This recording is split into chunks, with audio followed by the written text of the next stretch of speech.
Welcome to The Explainer. Today, we're going to put on our detective hats. We're going to totally shift our perspective as movement instructors, moving away from just, correcting form and towards becoming detectives who uncover the real story behind our students' movements. All right, so you know the scene. A student is struggling with a squat. You give them your absolute best cues. Chest up, knees out, but the pattern just will not budge. We've all been there, right? And it can be so frustrating for everybody involved. So let's really dive into this. It's such a natural impulse. We see a movement that looks off, and our brain just immediately files it under a familiar category. But here's the thing. That jump to a conclusion is often a huge oversimplification. And honestly, it can send us down a completely wrong path. What if that tight hamstring isn't the cause at all, but actually a symptom of something else entirely? To really get to the root of the issue, we have to stop guessing and start investigating. So let's explore a much more systematic way to decode what our students' bodies are telling us. So instead of just throwing cues at a problem and kind of hoping one of them sticks, we can adopt a structured, evidence-based approach. This is really what clinical reasoning is all about. And I know that's a fancy term, but it's a simple idea. We build a case for what's happening based on observation and testing, not just a hunch. This four-step framework is basically our detective's handbook. First, we just describe what we see, plain and simple, no judgment. The pelvis tucks under at the bottom of the squat. Simple. Then, we come up with a hypothesis, thinking about a few key possibilities. Then we test that idea.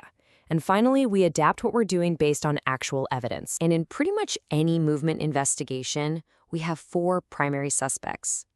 As we're watching our student, we should be asking ourselves, is this a genuine range of motion problem? Is it a lack of strength in that specific range? Could it be a motor control thing, like maybe they just don't get what we're asking them to do? Or is pain, or even the memory of a past injury, the hidden culprit that's driving this whole pattern? Now, this chart is so important because it reminds us that our tools aren't foolproof. You might get a false positive. The test says there's a problem, but maybe the student just didn't understand the instructions. Or you could get a false negative, where our test actually misses a real issue. This is exactly why we can't rely on a single clue. Our job as detectives is to gather evidence from multiple sources to build a really convincing case. So here's a crucial point. The body is an absolute master of compensation. It will always find a way to get the job done. And this means that the site of the problem, the part of the body that's screaming at you, isn't always the source of the problem. This is all about the principle of relative flexibility. So let's say a student doesn't have much ankle flexibility for a deep squat, but their lower back is super mobile. Well, where do you think that extra movement is going to come from? Yep, the lower back is going to round to compensate. The body just moves where it's easiest to move. It's that simple. And this is all governed by the principle called relative tension, or meta-yakajasi, as you can see here. Just picture it. A joint is basically suspended in this constant, gentle tug-of-war between the muscles on opposite sides. Its default resting position is just the result of that balanced tension. Let's see how this actually plays out. And this is such a brilliant illustration of something called a force couple.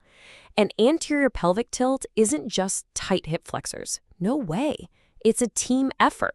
The hip flexors are pulling down in the front while the back extensors are pulling up in the back, and together they create this rotation.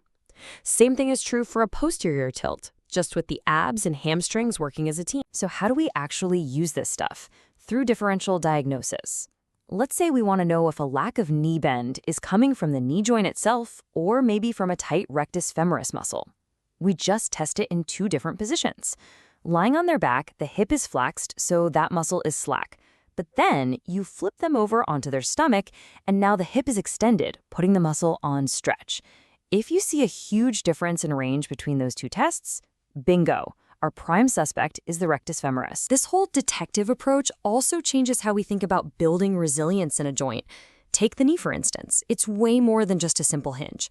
All these passive tissues, the ligaments, the meniscus, the joint capsule, they aren't just there for simple forward and back movement. They are designed to handle subtle rotation and side-to-side stress. That's what makes a joint truly robust. And this leads us to a really crucial insight. If we only train in one plane of motion, just forward and back, we build what you could call a sagittal fortress. It might feel strong, sure, but it's brittle. It's vulnerable to any unexpected twist or sidestep that life throws at it. Real, true resilience comes from feeding the joint a varied diet of movement, exploring its full capacity in safe, low-load ways. So this brings us to an even bigger idea.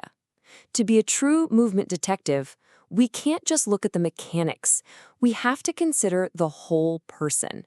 What in some tradition is called guf nefesh, the integrated body-mind.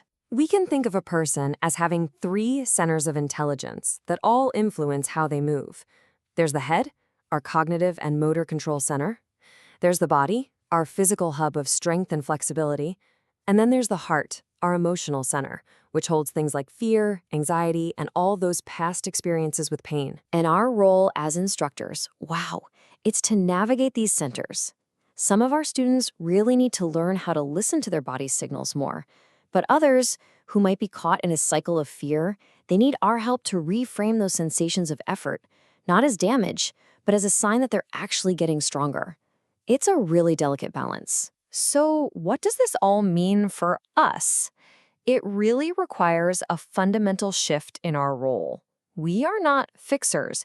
We are not authorities. We are guides. Our goal can't be about just enforcing some universal ideal of correct form on every single unique body that walks through our door. Instead, the goal is to cultivate resilient function, to help each person build a body that can adapt to their life, not just adapt to the 4 corners of a yoga mat. And that means our purpose isn't to just stand there and hand out answers. Our real power is in asking better questions. We create little experiments that actually empower the student to become their own detective. At the end of the day, our job is to create the conditions for discovery, to help our students find not just freedom in their movement, but a sense of chuyut, that deep, real feeling of aliveness.